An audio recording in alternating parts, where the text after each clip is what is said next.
Mais um exemplo aí, ó, um reservatório de água está sendo esvaziado e a quantidade de água no reservatório, depois de T horas, é dada por essa forma. Ou seja, o reservatório está cheio, né?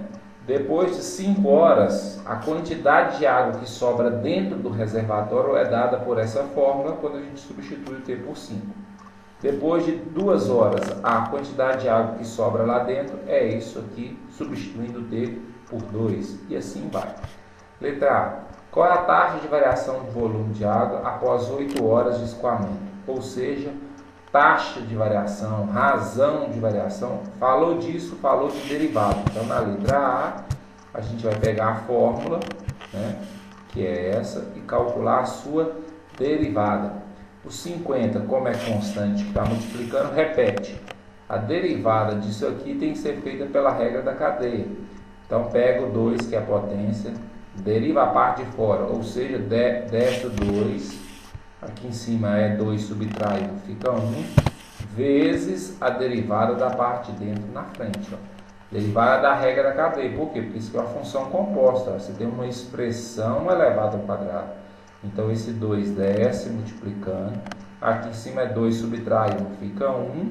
E a parte de dentro a gente deriva e coloca na frente. Então, vai ficar 50 vezes 2 aqui vai dar 100. 80 menos t está aqui. A derivada de 80 é 0, não precisa colocar. A derivada de menos t é menos 1. Então, aqui vai ficar menos 100 vezes menos t dá 100t.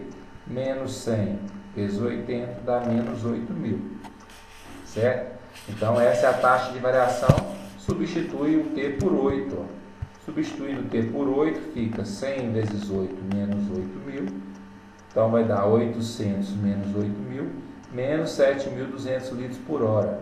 Ou seja, após 8 horas, a taxa de escoamento é como se estivesse vazando numa média de 7.200 litros por hora. Esse negativo é justamente porque está esvaziando, está perdendo água. Letra B. A quantidade de água que sai do reservatório nas 5 primeiras horas. Então, vamos lá. O que é o V5? Se eu colocar o 5 nessa forma, ela vai me determinar a quantidade de água que resta dentro do reservatório. E o exercício está pedindo a quantidade de água que sai, olha a diferença. E outra coisa, a letra B não fala de taxa de variação, então na letra B não tem derivada, só na letra A.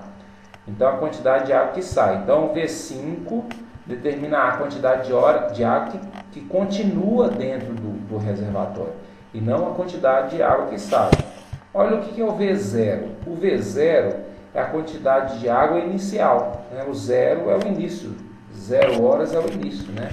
Então, se eu colocar 0 no lugar do t, a gente tem a quantidade inicial.